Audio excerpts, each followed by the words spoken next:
बऱ्याच पेशंट्सचा हा प्रश्न असतो की रोज पिण्याच्या दुधामध्ये हळद टाकूनच प्यायची का हळद आणि सुंठ टाकून प्यायची इत्यादी.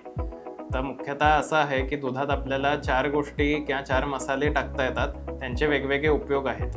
तर आपल्याला जर हायपोथायरॉईड किंवा वजन वाढीचा प्रॉब्लेम असेल तर हळद टाकणं जास्त सुटेबल असतं आणि जर आपल्याला पचनाचा प्रॉब्लेम असेल, दूध नीट पचत नसेल किंवा कफाचे आजार होत असतील तर सुंठ टाकणं जास्त उपयोगी असतं.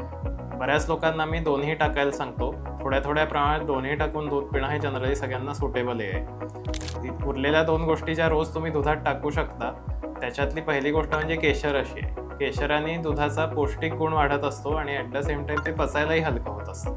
त्यामुळे तुम्हाला जर केशर टाकता आलं दुधामध्ये तर ते तुम्ही हळद, सुंठ, केशर असं एकत्र सुद्धा टाकू शकता.